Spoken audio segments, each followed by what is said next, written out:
You're probably looking right now for a replacement for your Pirelli tires on your R1, aren't you?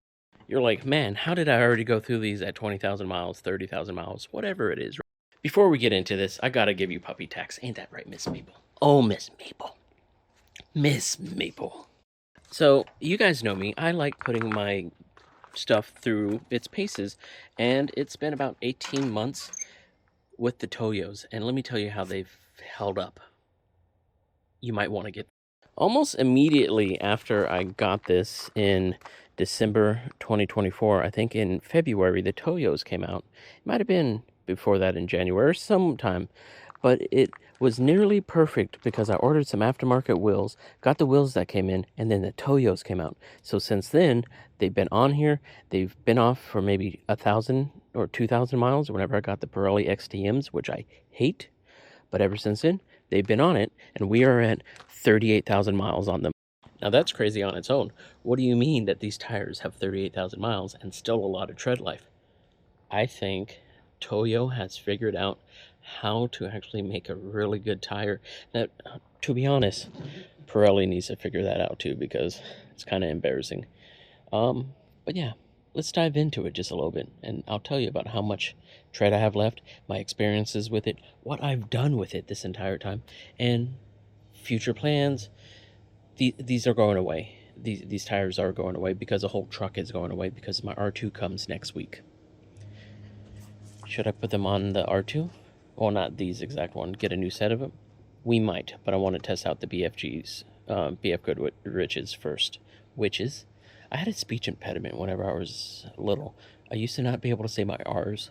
They used to pull me out of class to go do it. Maybe was I special needs? No, this is adding up. But before we actually dive into it, I kind of want to showcase my garden real quick. This is my passion project. We got Maple back there looking for some grass. She loves eating the grass. Got my tomatoes, my broccoli, my corn, my blueberries, my raspberries. Oh my gosh. I got seeds coming from onions and carrots. I got potatoes growing there, apple trees throughout. Oh my goodness. Green beans right there, more green beans over there, nasturtiums like crazy. Just, this is my passion, aside from Rivian. I got a notification yesterday that I needed to rotate my tires because another 7,500 miles has gone up. So as soon as I did that at Discount Tire, they measured it, and it was at 11:30 seconds. I'm sorry, 11:30 seconds at 38,000 miles is ridiculous. A bit ridiculous. And I'm talking about, I've launched it. I've sent it through the dunes. I've gone through snow. I've gone through mud. Use it for daily driving. I've used it for search and rescue. I've abused these wheels. I've climbed up rocks. I went through mud that might have had some stuff in it, and I've never had a flat. And they still got some amazing tread, while still really good in the road. When they came out, I was really excited about it because they had a different kind of compound to where it was less rolling resistance, and they were supposed to be better all around. Stronger because these are the LTs, so they're less puncture resistant, or more puncture resistant. Yes, that's how you should say it. Now, you do get more road noise. Here's a little clip of the road noise. So the tires, even at 11:30 seconds, are noticeably louder than what they are stock. That's because they are worn in, and the tread is a lot less. So, this is what it sounds like at 35 to 40 miles per hour.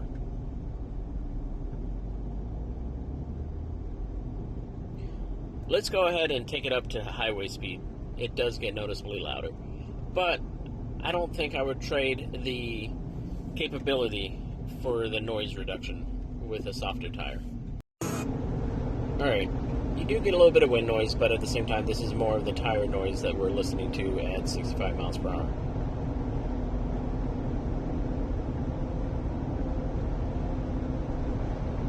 Now granted, you don't hear it whenever you have music on.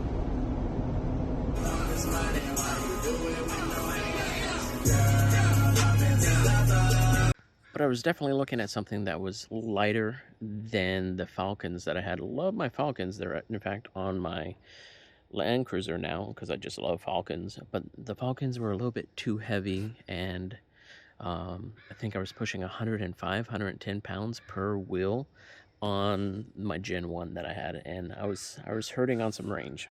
Now, granted, last year I had them on and I was averaging 1.79 miles to kilowatt hours, and you're probably like, that's horrible. It was, but not because of the tires. I had the Super Pacific on. I had all the gear from the search and rescue stuff in there, and then I had the wheels and tires. But the wheels and tires weren't exactly heavier. In fact, my wheels were lighter because they were the aftermarket ones. On top of that, the tires were about the same as the Pirellis. So that wasn't limiting my range as much as the Super Pacific and all the gear and everything that I had going on. But fast forward to now, I'm averaging 2.2 miles to kilowatt hours right now, and I drive anywhere from 60 to 60 or 65 to 70 miles per hour on a daily basis on the highway. Now, I do a lot of daily driving on the back roads and stuff like that because my business, if you're new here, I am a real estate photographer, so I go from house to house photographing them so that you could put them on Zillow, Redfin, and stuff like that for whenever people go to sell their houses. That's what I do. That's why I have so many miles. I think I'm at 45,000 miles right now on a 2025 R1T Trimax. That's crazy, right? Crazy. So if you think about it, I have a pretty heavy use. I abuse my Rivian. I abuse any of the gear that I have with it. Like, it shouldn't be put through the stresses that it is. Most of you guys, I'm watching like some 2022s with only like 14,000 miles on them right now, and I'm like, how do you have such little amount of tires? In fact, I abuse it so much, I actually charge to 100% every single day with barely any battery degradation. I think I'm at like less than 1% battery degradation at 45,000 miles. Crazy. But yeah, man, look, the tread life is still there. I am not having any problems in the rain, in the snow, or in the mud, and that's been lately because we've had rain all the way up until June.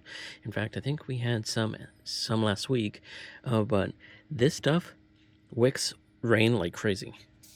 That is another reason why I kind of didn't want to go with BFGs and KO3s. Even though they're supposed to be better in the rain, the KO2s were notorious for not being that great in the rain.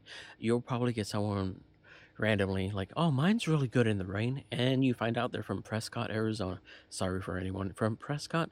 It was the only city and state that I was thinking of, and not the Pacific Northwest, Western Washington, always getting rain all the time. Now remember, I did have the Pirellis on for a little bit, and I thought the Pirelli XDMs were going to be a nice little replacement. They were LT tires, and I just don't know what happened. We had two big rainstorms, and I don't want to say it was necessarily standing water, but there was water on the roadway, which was just like constant throughout. And I nearly hydroplaned twice. The vehicle was able to correct itself. I was able to slow down. I was going under the speed limit. I was, I think, a good 10 miles underneath the speed limit, and yet still managed to hydroplane. You're probably like, well, it's because you shouldn't be going that fast in that heavy of a vehicle with those tires. You might be right, but at the same time, I put on the Pirelli, I put on the Toyos back on the next day, driving in the same condition, and it did not hydroplane at all. Nothing changed besides the tires, and the Toyos handled it even better. Now, some people may be very pro Pirellis. They may have very good street tires, but I do not care for their off-road tires at all. One, they puncture so easily, and two, I don't know what they're. We're gonna sit here with Miss Maple. Where's she at? She's right there. But yeah, no, every 7,500 miles I did rotate it. I know the guidance now is like 9,000 miles to rotate, but I'm coming from a first gen, and I just kept watching people just eat up their tires like crazy. So I wanted to stay with the 7,500 miles. That's just what I do. Whenever I rotated them, I definitely had them balanced each time. I did have some balancing issues, but that was with my lighter wheels. My quote-unquote HREs, which weren't really HREs, come to find out, they were knockoffs, and I didn't know I was purchasing knockoffs until it was too late and I couldn't get my money back. Hindsight. This allowed for me to keep constant wear throughout all my tires. One thing I did not do... Maple, I'm trying to make a video here, and you're... Bart, you have like a man voice. Hey, good girl. You did it. You defended the house. It's a cat. But that has also helped me keep up with an exceptional wear. It started out with 15 30 seconds or 16 30 seconds. The LTs come with a little bit deeper tread life than the SLs. So if you're thinking about like your sidewall protection and everything like that, These had 10 ply, which is LTs, which is light truck, versus SLs, which are like a 3 to 4 ply. I'm not too sure, but I always see SLs getting punctured. In fact, Toyo SLs get punctured. Here's my whole thing about SL tires. You're putting tires that you're going to go off-road with on a very heavy vehicle. On 7,000, this was pushed up to 8,500 pounds. Okay, right? So that means there's a lot of pressure on those tires. So if you put that pressure on the tires onto a rock or something, you're more than likely going to have a puncture on the sidewall or even through the tread more often than what you would with a 4 to 5,000 pound vehicle like I think my Land Cruiser is like 4,800 pounds or something like that. So those still have LT tires because I do not need a puncture out in the wild. As for the air pressure, I did keep it about 50. But during the time I was fully loaded at 8,500 pounds or so, I did keep it at about 60 psi. Whenever I wasn't fully loaded, I did bring it down to 58, which is only 2 psi away from the 48 that is recommended by the door card inside the Rivian. This allowed for constant wear in the middle and both the inside and the outside, along with my rotations and everything like that. These tires, again, it may just sound like I'm hyping them up. I am, because you guys are looking for replacements and you need a good tire that you're not going to chew through within 20,000 miles. And if you're planning on doing any and everything that I've done with it, they will hold up without a doubt. But remember, I'm telling you to get the LT, not the SL, the LT. I'm strictly speaking about the LT. Now I've taken this out into the dunes and they worked great. You know, you just air down just a little bit and you send it sideways in rally mode, and yeah, that was fun. Mud, also a good thing. There was one time to where I did have some mud on my tires. It was a very strange kind of mud. So it was a silty dirt, but then once the layer of water got into it and it started getting muddy on top, it was maybe only an inch thick of mud, but underneath was still silty, like dirt and everything like that. So I was kicking up pretty fast. Now these aren't mud tires; they don't kick out all the mud like they should. That was probably the only time that I got a little bit squirrely. But they're all-terrain tires; they're not mud tires. So you got to remember this. There's a difference. Mud tires will fling out the mud, and you ain't got to worry about it, sticking in and like gunking up and not getting any traction because of it. Now remember, I also did have that accident. That accident to where my back end slipped out and I got stuck on a log, and I did have the Toyos in. I just wasn't getting any traction because my back end was dug down, but my front end was up, so I couldn't pull myself out with the front. So I did an Austin Power kind of thing, and I finally got out. Hence all my dents in the back. Actually, the dents are fixed now because I needed to fix that before selling the vehicle. Now it's handled also the snow quite well. Now, I haven't necessarily been up into the mountains while it's snowing. Just your standard slush and everything all the way around. They are 3 peak rated. I do not ski, I do not snowboard or anything like that, so I probably want to be the one person to talk to about how well they handle in snow. I'm just talking about some that's been on the forest roads and stuff like that, and it's handled just fine. Ice, I have been through ice, and I haven't had too much problems with ice. Um, if I recall, there was no slippage or anything like that. For one, we put it in snow mode, less torque, which means I think the Rivian handled the snow and ice more than what the tires did, if that makes sense. The total package together was great. Where I definitely see that these excel at is definitely in the rain. Constantly. I know I shouldn't be photo shooting during a rainy day, but agents want to sell houses whenever agents want to sell houses. So if it's raining, I'm going. If it's search and rescue stuff, it's raining, I'm going. It doesn't matter. But traveling up and down Highway 16, I-5, Highway 3, all these places around Gig Harbor, Washington, and everywhere else in Western Washington, I have had no issues. Even getting onto on-ramps while it's still wet, I can still get on it, and I'm having minimal slippage whenever getting on the power. And that's saying a lot with 1,100 pounds of torque and 850 horsepower. Crazy, right?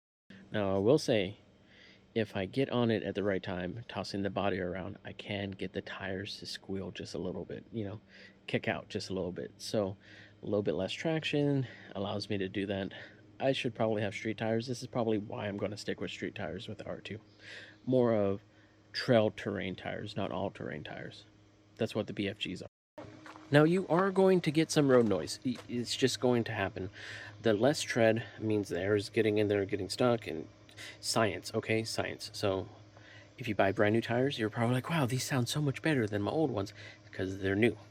They have much more tread, much more depth, less squishing of the air, causing loud noises and everything like that.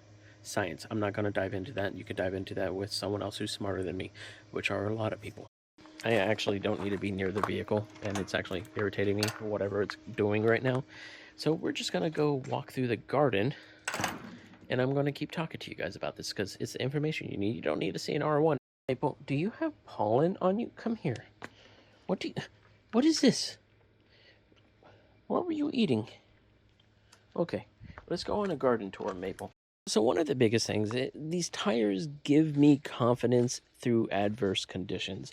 I am not worried that the tires are going to leave me on the trail. I am not worried that I'm going to slip in traffic. Stopping, braking hard if I need to is no issue. And this is coming from me, who is a Falken fan. I've done brand deals and everything with Falken, but I'm not doing brand deals anymore with Falken. I bought those tires on my Land Cruiser myself.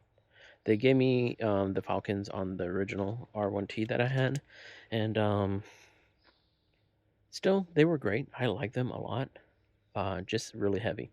If they came out with an EV version, that would be awesome, which I may actually reach out to them about the AT Trails, because I know the AT Trails came out whenever I had a Crosstrek, but I had Falcon AT3s on there, and I didn't want to put on the AT Trails because I had 15s and not 18s. That being said, I hear that we might be able to fit 18s on the R2, and that means I could TE everything. TE the world. TE 37s, you know, right? Now, for off-road usages, amazing. The grip has been there. The, bringing me up things, down things, stopping me whenever I am going YOLO into a tree stump or something. Going up on a tree stump like no other. Going up on wet rocks, over, rock gardens and everything like that. No problem. It has gripped, along with the Rivian doing its proper traction control. Everything has been fine and dandy. But again, the road noise is getting worse. I just turned up the radio. So the LTs come with like a 50,000 mile warranty, and I'm at 38,000, so that means I got 12,000 left. For being 11:30 seconds, I still have a good 6:30 seconds before I would need to change them out. And if I'm at 38,000 miles, I could possibly push these to almost 70,000 miles. I think she's eating chicken poop. Are you okay? Come on, let's go check on the rest of the ladies. What are you up to? You doing good? Huh? Everybody knows you. Penelope. Everybody. Is everything fine? Is everything good? Okay, you're up there too. Okay. Oh, I have some broody ladies in here right now. 2 of them. She's one of my younger ones and already going broody. That's crazy. And you're bald. But collecting some of the eggs. What are y'all doing? Alright. Maple, look, we got eggs. Hell yeah. To close it all out, these tires have been amazing, and anybody picking up the Toyo Open Country AT3 EVs are going to love them. There's been several people who are out there right now that love these tires also, who also still do as much adventuring as I do. So if you're looking for a good tire to replace your Toyos or whatnot, and you're not necessarily going into the winter time all the time up into the mountains, I definitely recommend these. There's some better snow tires that are out there, but even with these being 3-peak, they're still great. Okay, so if you have any more questions, just ask them below in the comments, and I hope to see you guys. They really want their eggs back. But just ask the questions below in the comments, and I will try to answer them as best as I can. So I really hope this helps. I gotta try to figure out what other videos I need to knock out before the R2. So on Friday, the 17th, is whenever I get my delivery for the R2. Super excited. Well, you guys have a great day, and to any of the new R2 owners out there, welcome to the community. You have a great day.